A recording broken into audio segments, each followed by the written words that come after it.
recipes to share. So many cooks in the kitchen with meals for you to prepare. We've got fruits and grains, veggies and beans, more healthy food than you've ever seen. So many cooks in the kitchen, plant-based meals to prepare. So many cooks in the kitchen with ideas we're happy to share.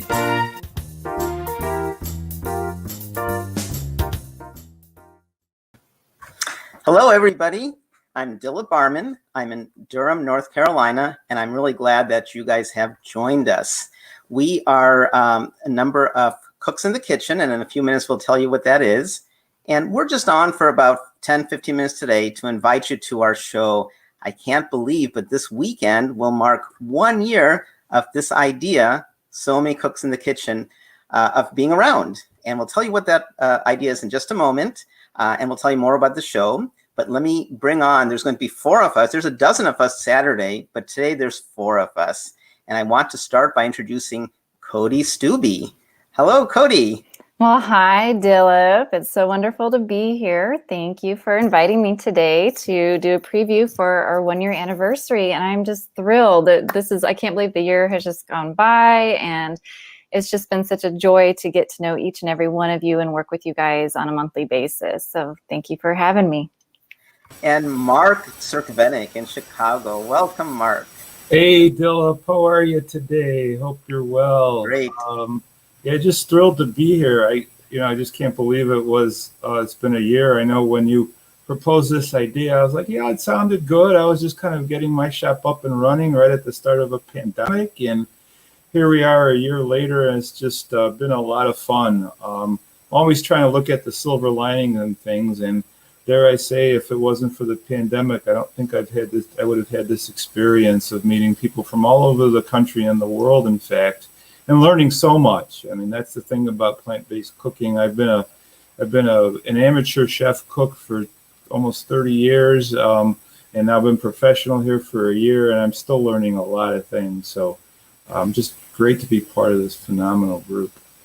It's great to have you, and it's great to have Carolyn Strickland joining us from Montgomery, Alabama. Welcome, Carolyn. Hi, everybody. It's great to be here. This is so exciting. I can't believe it's been a whole year. It's been a very interesting year. Never knew I could write a song or cut hair. That's a new experience this past year. But one of the best experiences to come out of this whole entire awful pandemic was So Many Cooks in the Kitchen. And hard to believe it's been a year, but what a great idea. And I feel like I've gotten to know so many of my fellow instructors where I wouldn't have before unless we were all gathering once a year. And that's, a big group of us, you can't get to know everybody. So now I feel like I've gotten to know everybody a lot better. So what a neat experience. So we're really excited that today we just are hanging out for 10, 15 minutes to kind of tell you what's in store for this weekend. So this weekend is May 22nd. That's our next show. And I believe May 23rd, 2020 was when we kicked off this idea.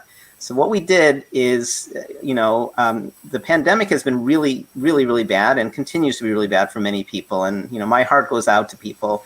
My parents are from India. My family's from India, and India is really having a tough time. So, people in India, luckily all my relatives that I've talked to are okay. But all over the world, this has been a big problem. But there is a silver lining in all the negativity. I think this is one good thing that's happened. I've been really lucky. Carolyn, you and I have been friends for quite a while now, and we meet every year at the Food for Life conference, and I get to eat with you and your lovely husband. But Mark, I didn't know you a year ago. I didn't know you. And Cody, I didn't know you. And it feels like both of you that I've known you for years. Right. It feels like it's been a long time. And so I think this has been a good thing. One good thing about the pandemic, we were thinking a year ago, gee whiz, we have to move our classes online. So maybe we could team up because it's so wonderful. I haven't been, even though I've known you, Carolyn, I've never been to your kitchen, but I feel like I know your kitchen. Mark, I feel like I know your kitchen. Cody, I definitely feel like I know your kitchen because we also do the kid shows. Right. And so this was an idea, and I'm full of some good, many bad ideas. but it's people like you guys who took my idea, our idea, and created a reality. So Carolyn, take a moment and tell us, what is the idea? What is So Many Cooks in the Kitchen? It was a great idea, Dilip, because it was your idea, but it was a really good idea. I remember seeing that first post made, I think it was in March of 2020, saying, wow, since now we can't teach in-person cooking classes anymore, what if we joined up, teamed up and did some things online together? And I thought, well, what a cool idea. That's such a neat thing. My husband and I actually do a monthly thing where we've been live at Whole Foods for the past 4 years. Once a month, we teach in person at Whole Foods, and we had to stop doing that and started going online doing it because our in-person students asked us to. And it was right around that same time that you had the idea of, let's do something with a whole bunch of Food for Life instructors.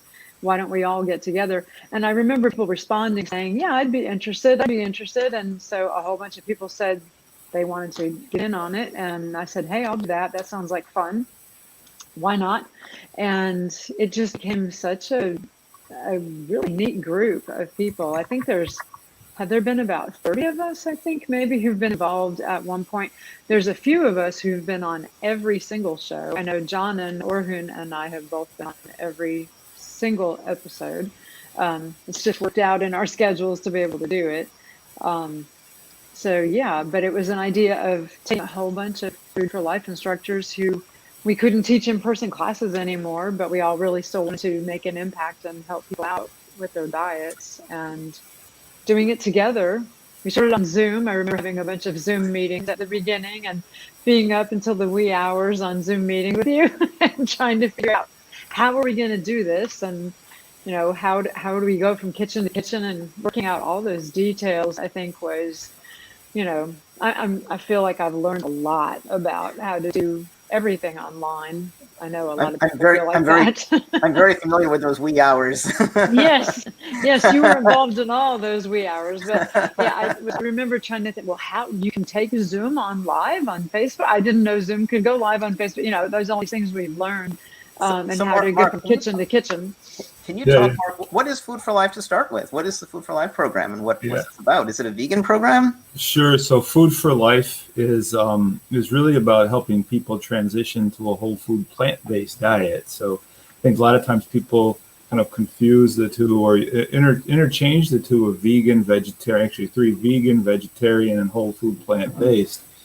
And when we're talking about whole food plant-based, we're really talking about the real food. So beans, legumes, vegetables, fruits, and grains. And Food for Life is actually a program that was developed and supported by the Physicians Committee for Responsible Medicine, PCRM. And the president of PCRM is Dr. Neil Barnard. Actually, you see two of his books over my shoulder there. And it's a phenomenal physician. And PCRM has a few operating arms, if you will, and the one we're all involved in are the Food for Life instructors. So all the material is developed by physicians and registered dietitians and nurses, and the recipes as well. So our Food for Life classes consist of a mix of videos, discussion, quizzes, and then a lot of demonstrations. And then when we're in person, actually tasting that food. So we've all been able to morph the classes now to be online and really engage the world, if you will, online through the Food for Life program. I personally have had students I'm in Chicago, in the Midwest, actually south of Chicago, and I've had students online from the East Coast, the West Coast. I had a student from Australia, Scotland. And the feedback I've gotten is really fascinating. I was a little reticent at first to do this class that is really a cooking demonstration and conversation discussion education. I was a little bit reticent to do it online because, I know how us adults learn. We have to touch, taste, and feel things to really understand things. But it's been pretty well received. In fact, some of the feedback I've recently got, I've got a class today at 4:00, a Kickstart for Your Health class. And I had one student say, boy, I'm really glad you're offering these online because they're convenient for me. He's a father of two children, 2 and 4, and stay-at-home dad, and he wouldn't have been able to do a class unless it was online. So I think there's something to be said for this. Albeit, I am looking forward to hopefully by the fall doing some in-person classes locally as well. I am too. I teach food and nutrition. I also teach math, and I also teach photography and other classes. And so last weekend I was so excited. My first photography class, first class of any kind since we had the pandemic shutdown, was live. I actually had a photography class, and we met outside, and it was amazing. I can't wait for my Food for Life classes, and my math classes look like this fall are going to be live, and I finally get to meet my second graders and third graders and so forth, which will be awesome. I've actually been teaching live in-person classes, Food for Life classes, but in a really, really, really big room that people can be very socially distanced. And so, yeah, I've been doing it for the past few months, but Montgomery also hasn't had a huge number of COVID cases in the past few months. And we have a very large number of people who've been vaccinated, higher than the national average. So we're starting to do things in person again around here. But so Cody, don't let me forget. I'd like you in a few minutes to tell us something about our kids. So we have so many kids in the kitchen. But before we do that, let's talk about the weekend show. That's really why we're here. So everybody, we invite you to please check us out on Saturday. Right now, none of us is in our kitchen, and we all love being in our kitchens. I was just in the kitchen, preparing other dishes. And so the theme, every month we have a theme. So we go kitchen to kitchen, and I think our first one was about beans. So we have this thing called the Power Plate. So that's what we encourage people to eat from: fruits, grains, legumes, and vegetables. So the first one was beans. We went around the Power Plate. There you go.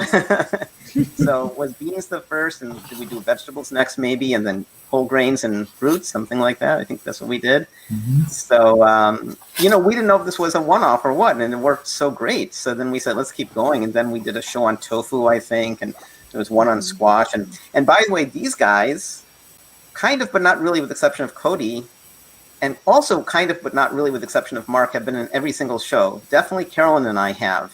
Yeah. Cody had to miss one, and Mark had to miss one or two. But we were pioneers. We were the first, right?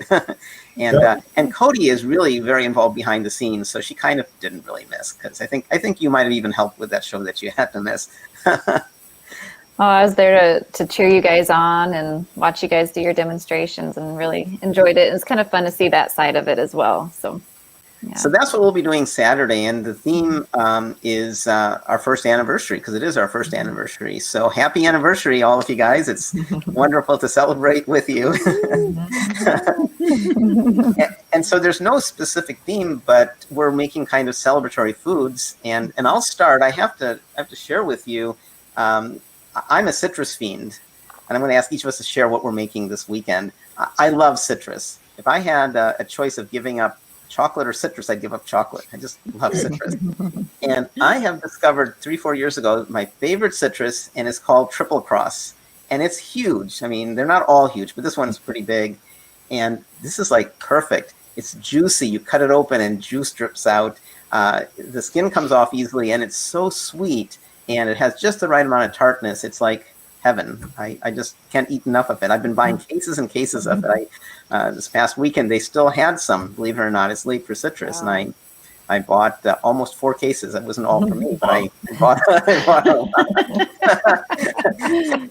I am pretty sure I am the #1 consumer of Triple Cross tangerine in the country, if not world. But the show isn't about Triple Cross, because most of us don't get Triple Cross. My show, my thing, is about citrus. So you get a tangerine, navel orange, or Valencia orange. Whatever you have, I'll be using Triple Cross. I'm going to be demonstrating, I think, a recipe that used to be part of our Kickstart Your Health class. We have all these classes. We have a diabetes class, a general health class. We have a class for cancer. We have a class for you if you're an athlete or want to be an athlete. Our classes are designed to keep you in good health, or if you've strayed into bad health. It turns out that there's a lot of evidence that a whole food plant-based diet with limited fat can help prevent, reverse, or maybe manage all sorts of conditions like diabetes, cancer, some kinds of cancer, blood pressure, and more conditions. So what I'm thinking of doing is I'm thinking of making a citrus salad with fennel, and it's so good. And I might tack on, Cody's been really kind. She's been sending me some nice citrus recipes. I might actually tack on one of her cocoa or chocolate recipes with citrus. So I have to do some more experimenting. But that's what I have cooking in my kitchen. Cody, what's up for you Saturday? What are you making? Well, Dilip, I'm going to make black bean brownies. And this is one of my family's favorite recipes. And Ava is really good at this recipe. She actually helped me kind of take it from it was just a vegan recipe, but it had oil in it originally. And so we adapted it to make it whole food plant-based. So we actually substituted the oil for applesauce instead. So that was really great. And then instead of using refined sugar, we put in date sugar. So it's a healthy dessert. So it's going to be delicious, and I'm excited to share that with you guys. Mark, what's going on in your Chicagoland area kitchen? Well, first of all, it's supposed to be almost 90 degrees on Saturday. So in it's Chicago? like, holy cow, yeah, and humid. So that's a kind of an early start to the summer. But what better way to celebrate our 1-year anniversary and summer, the official start of summer being Memorial Weekend here in the States, which will be next weekend, with an outdoor barbecue. So I'll be barbecuing ribs. Now you may say, well, ribs. Well, I've got Satan ribs, and they are just to die for. I'm actually going to barbecue them. What's Satan?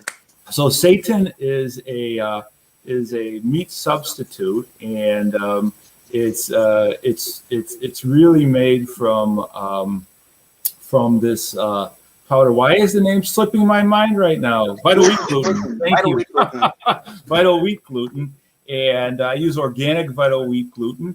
And you mix it up with all types of spices, and then I actually will form it in the shape of a slab, barbecue it, slather it with a very healthy barbecue sauce.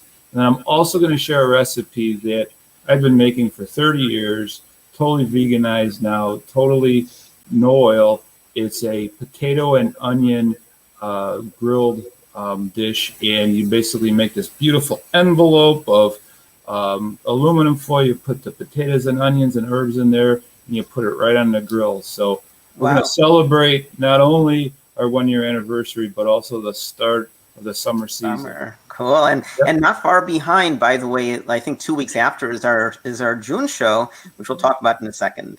Carolyn, what's going on in Alabama in your kitchen on Saturday? I am in Montgomery, Alabama, so I'm going to have to put on my southern accent right now. So in Montgomery, Alabama, when you have a barbecue and it's summertime, there is no barbecue or outdoor party of any kind that is complete without deviled eggs. And so I'm making my version of those, but deviled potatoes. so I love deviled potatoes. They are delicious. And I have a really cute deviled egg tray that I found at an antique store. And I would call it kitschy. It's a kitschy little tray. It's like a glass tray it's very cute. And so I take those little bitty potatoes and cut them in half and roast them, and take this insides out and make a really good filling and put them back into the potato and put them on that cute little egg tray. And then I bring them to parties all the time. And I went to a party a few years ago. It was, of course, this is Alabama, so it was a pool party. Everybody's outside by the pool. And somebody had brought actual deviled eggs, and I brought my deviled potatoes and put them right next to it. And my deviled potatoes were gone, and all those deviled eggs were still sitting there because people tasted the deviled potatoes and they said, that's better. and then people were finding me, did you make those potatoes? What's in those? And why do you make deviled potatoes? Why not just deviled eggs? They were really good, but I'm just curious. And so that gets me talking about eating plant-based. And so I've gotten a lot of, people to really think about their diets after that. And so I'm actually going to bring them the next day. I'm a fitness instructor at the YMCA here in Montgomery, and I have a mandatory instructor meeting also on Sunday. So I'll be bringing all my leftover potatoes to the instructor meeting because it's the why. We should be about eating healthy food. So we're having a potluck, and people will be bringing some very unhealthy things. I've already seen the sign-up list, so I know what people are bringing. I'm bringing the deviled potatoes, so I can say, you know what? Let's eat some healthy food here too. So, and I was laughing earlier, Mark, when you were talking, because I'm watching us on Facebook right now, and there's closed captioning. And when you said what you were making, it spelled Satan, S-A-T-A-N. Yeah, of course. I pronounce it Satan. You're cooking the devil S-E-I-T-A-N. That's just a small snippet of what's coming up this weekend. I don't remember what others are making. I think there's a couple pies. There's a dozen of us who are cooking on Saturday, and I think I saw a pie, some brownies. Cody, I think you're making the brownies. What else? There's quite a few dishes. And so if you haven't been to our shows before, what we do is just before the show, we actually release a document, and it has a page about Mark, a page about Carolyn, a page about Cody. I have a page, and all the others also have a page, and we talk about ourselves and we share our recipes. So you can print it off or save it, and then you can have all our recipes. And we usually provide some additional information. My good friend Brenda Davis, she's one of my favorite nutritionists. She's in Canada, and she always very graciously submits an appendix, and she already has written her appendix, and I'm very pleased to see she's shared how to celebrate holidays, whether it's Christmas or Diwali or Eid, Ramadan, which just ended, Hanukkah, Passover. So she's talking about celebratory foods and how to make sure they're healthy and not just vegan, but whole food, plant-based. So we have that for you as well, our document. So please join us. And as I mentioned, there's just 4 of us today, but we just want to invite you guys to come on in and check out the show on Saturday. The show is Saturday at 2:00 Eastern time. I guess add 4 or 5 for GMT, because we do get a lot of viewers in Europe and elsewhere. And then subtract time if you're, further west in the country. So, Cody, could you take a moment and tell us about So Many Kids in the Kitchen? Yeah, so let's see, it was Dilip and myself and our friend, fellow Food for Life instructor, Ella Rodriguez, and we decided we'd want to do a show with our kids, because all of our kids are whole food, plant-based, and our kids like to cook, and they want to inspire other kids and families to eat this way and how easy it is and delicious. And so we decided to start doing our own kids show called So Many Kids in the Kitchen. And we started that last August, and we did like a camp where we had, I think it was like 3 days that were pretty close together. And then now we do it about every other month. And we do occasionally have special guests that come on for interviews, and the kids ask questions. And Brenda Davis also does a write-up for us for the kids section. So it's just really incredible. It's been a great way for Dilip and Ella and I and our kids to get to know each other and collaborate. And the kids do like play dates together. So they've become really close friends as well. So it's just been such a great thing to do. So we hope you guys can join us on June 12th for the next one. I think it's Summer Foods, I believe is what it is. So it is Summer Foods, and that should be a lot of fun. And our show is the week before, and that is So Many Summer Soups and salads. And I put soups in there because one thing that I love to make, I usually make it for 4th of July, but I make it a number of times, is I make a watermelon gazpacho. And so soups are suitable for summer. They don't have to be hot. And everybody who's had my watermelon gazpacho really likes it. So I'm looking forward to making that just a couple weeks after this show. So with that, we just wanted to be here briefly. So Cody, Carolyn, or Mark, do you have any parting words? No, just join us on Saturday. Love to have you all, and come celebrate with us. Happy anniversary to you guys and all the other. There's about 30 of us cooks in the kitchen. So happy anniversary and happy anniversary. Right. Sorry? See you Saturday. We'll see you Saturday. Yes. Yeah, see you Saturday. All right. Bye. So many cooks in the kitchen, so many recipes to share. So many cooks in the kitchen with meals for you to prepare. We've got fruits and grains, veggies and beans, more healthy food than you've ever seen. So many cooks in the kitchen, plant-based meals to prepare. So many cooks in the kitchen with ideas we're happy to share.